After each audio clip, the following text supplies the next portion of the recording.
So over 80 days after Sushant Singh Rajput's death, India Today has accessed the family's statement to Mumbai Police, which is now with the Central Bureau of Investigation. According to their statements recorded in June, the family admitted of being aware of the late actor's mental health. The three sisters, Neetu, Priyanka, Meetu, who recorded their statement, said that Sushant felt low. Neetu Singh even said that Sushant was admitted at Hinduja Hospital in November last year, while Priyanka Singh confirmed that Sushant was consulting a psychiatrist since 2013. Meetu Singh, who was first family member to visit Sushant's house after his demise, even gave the sequence of events that took place on the 14th of June. She said that it was her who asked Sushant Singh Rajput's flatmate, Siddharth Pithani, to open the locked door. In fact, meanwhile, Father K.K. Singh in his statement said that he last spoke to Sushant on June 6th. He also said that his son might have died by suicide due to dejection. Meanwhile, the lawyer of Rhea Chakravarti and Sushant Singh Rajput's family are trading charges over the testimonies. Let's take a listen. As far as the family is concerned, the family has never given any such statement of Sushant committing suicide. These statements were recorded by the Mumbai police in Marathi. The family also objected that please don't write in Marathi if you want us to sign. They were forced to sign that statement, or a statement written in Marathi. They had no clue of what was being written. Investigations in every state take place according to the state language. If at all they had an objection, if at all they did not understand the contents of the statements they had signed, which they said that they had understood when they signed those statements, I can't understand how anybody can go back on that. At no point of time, either in the Supreme Court or before any other fora, the family or the sisters ever made a statement that they did not understand the contents of the statement. So I can't now match my arguments with my learned friend. If he has to say that, people can understand what the consequences are. The FIR very clearly says that Sushant, after Rhea came into his life, started having mental problems. The FIR very clearly says that Rhea was responsible for this problem. The FIR also very clearly says that whatever treatment she was getting him done through various doctors was never disclosed. The files were never given to the family. My friend Mr. Vikas Singh appears to have gained expertise in all fields, including mental health. These questions will be answered by those 5 doctors who are treating him, because it is not something which can be, acquired by a person by meeting somebody. This is a genetical problem. And I'm sure those doctors who are going to depose before the police and the CBI. Now it's day 3 of CBI grilling for Rhea's father Indrajit Chakravarti as the probe into Sushant Singh Rajput's death case intensifies further. On Wednesday, Rhea's father was grilled for over 9 hours by the CBI, while on the first day of interrogation, he faced questioning for over 8 hours. Rhea's father was primarily quizzed on Rhea's relationship with the late actor Sushant Singh Rajput. Meanwhile, Rhea's brother Shouvik Chakravarti has now been called in by the Enforcement Directorate in connection with his alleged links to drug peddlers. As per Shouvik Chakravarti's chats on March 17th this year, he had shared drug peddler Zaid's contact with Sushant's house manager Samuel Miranda. Miranda paid the peddler, Zaid, 10,000 rupees for 5 grams of drugs.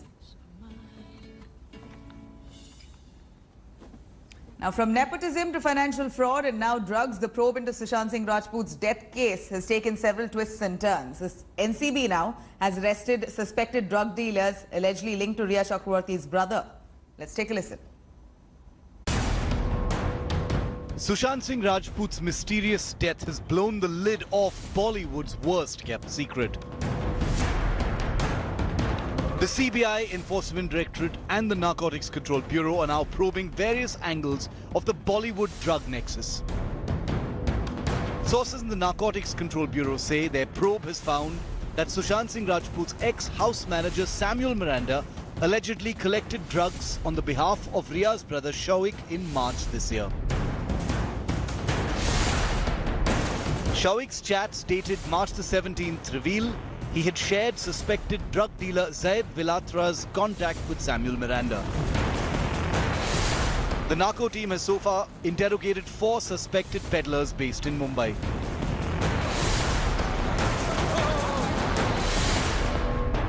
The Narcotics Bureau has already grilled suspected dealers Zaid Vilatra and Basit Parihar, who allegedly gave drugs to Shawik, and 2 other suspects, Karan Arora and Abbas, are out on bail.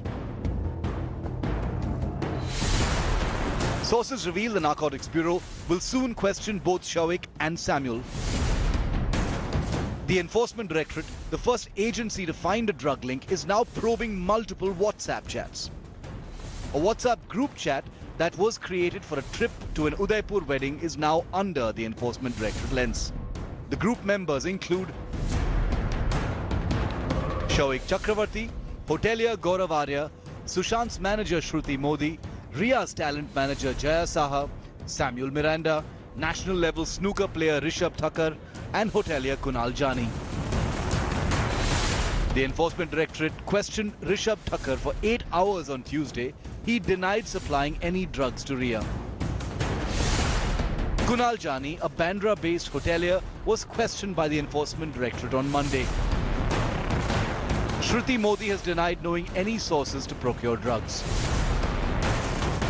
She is not aware of the supply of the drugs, but she is only aware that the driver, that is Sahil, and cook Ashok, etc., they were helping Sushant in getting the drugs. Even as the probe into the drug nexus widens, a Bollywood insider speaking to India Today has revealed sensational details. 70-85% of media turn to drugs. और इनका तरीका जो है लाने का drugs का, ये junior जो इनके होते हैं, जूनियर आर्टिस्ट होते हैं, उनको इच्छा रहती है कि बड़ा बनना है. वो किसी पेडलर को पकड़ते हैं, फिर वो पेडलर उनको माल देता है, फिर वो अपने बड़े को माल देते हैं. बड़े को माल देते हैं, उनको इच्छा होती है कि हम बड़े को खुश रखेंगे तो हम आगे जाके कुछ बड़े बने. इस तरीके से बॉलीवुड में ये माल जाता है.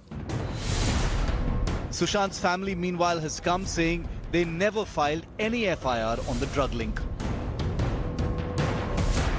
Our FIR has nothing to do with the drug angle. Of course, that very, very credible investigative agency has taken note of the fact that these situations had occurred and there is something worthwhile to investigate over. So therefore, those issues have cropped up.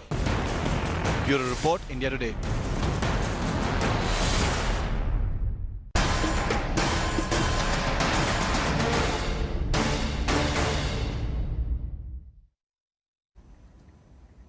Now, Facebook hate speech row explodes further amid political hue and cry in the IT Parliamentary Committee headed by Congress MP Shashi Tharoor. Facebook MD Ajit Mohan rubbished the charges from the BJP alleging that he was working with the Congress party. Facebook MD in the parliamentary meet said that he worked for a US company, McKinsey, and only made a report for Congress in Kerala, and clarified saying that he would have done that for any party for that matter.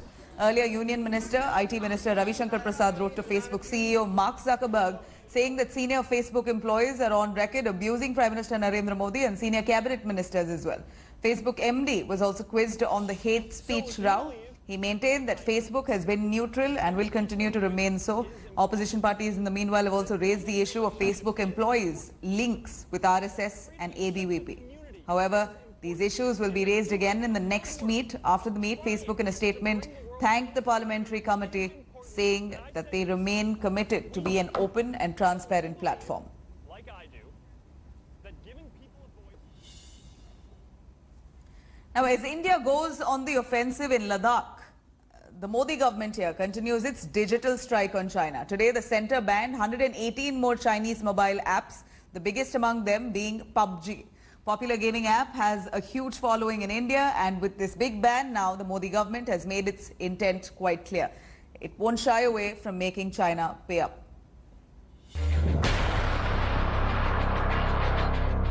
After India banned TikTok, the axe has now fallen on the popular PUBG video game. More than 3 months after India's digital strike on Chinese applications to punish the dragon for the Galwan bloodshed, the crackdown is far from over.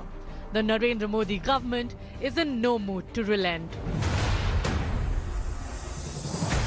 After banning 59 Chinese applications in June and another 47 in July, the Modi government has banned 118 more Chinese applications. A total of 224 apps are now blocked in India. The latest digital strike comes at the back of Indian Army's offensive against the Chinese in South Pangong area of Ladakh. The spotlight this time is on PUBG. Although the video game has been developed by a subsidiary of South Korean video game company Bluehole, it is backed by China's most valuable internet major, Tencent. India is the largest market of PUBG. According to estimates from app intelligence firm Sensor Tower, PUBG has generated more than 17.5 crore installs to date.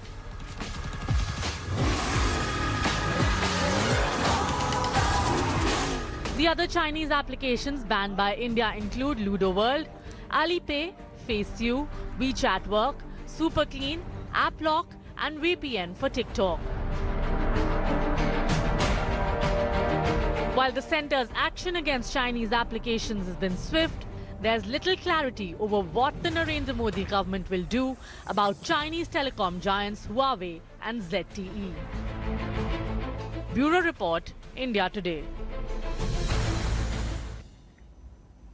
Now, India seems to have gone on the offensive in Ladakh. It has now established position in North Pangong, where India and China, their armies there, are now face-to-face. Chinese positions are now in full view of India, making them 100% vulnerable.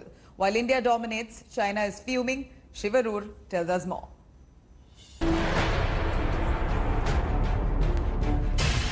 In the 4 months of this simmering standoff, China has never sounded this angry, this irritated and clearly cornered. The Indian Army's actions on the night of August 29th have given the Chinese army a taste of its own medicine. But there are very real, very specific reasons why China is feeling the heat south of Pangong. The Indian forces are currently in control of Black Top and Helmet Top, two dominant heights just south of the Pangong Lake. The Army's swift and sharp preemptive action on the intervening night of the 29th to 30th of August has ensured that it is advantage India. And this means that the Chinese positions in the area are directly in India's line of sight. An even bigger worry for China is that now all its entry points across the line of actual control are completely blocked. With a clear view of the Chinese post-SAN deployment and 2 successful bids at thwarting Chinese attempts at creeping up on the strategic hills in Pangong South, there is for now no threat to the Indian positions. In fact, India has now given China a taste of its own medicine. With these tactical positions, Indian forces can inflict massive damage on China within minutes if the situation escalates. At least 7 PLA positions are now in India's direct line of sight. Indian posts at heights can guide artillery, and this means that Chinese posts and tanks can be destroyed within minutes. Chinese gun positions too can be smashed at short notice. With India at an advantageous position, PLA bases, camps, supply lines are also fully vulnerable. Even the smallest movements by Chinese posts now will be 100% visible to India. Another reason that has China seeing red is India's decision to deploy the Special Frontier Force. It was this regiment that pushed back the Chinese as they attempted to intrude on Saturday night. The Chinese were clearly caught off guard by the Special Frontier Force, consisting mostly of Tibetan resistance fighters, and operates under the Indian Research and Analysis Wing. The use of Tibetan commandos is seen by China as a deliberate intent to humiliate and a political assault. All of this combined has been a strategic, tactical and political slap to China, a country that has, after a very long time, been dealt with in the only currency it understands: gunning strength, dominant action and with zero compromise. In New Delhi, Shiv Arur for India Today.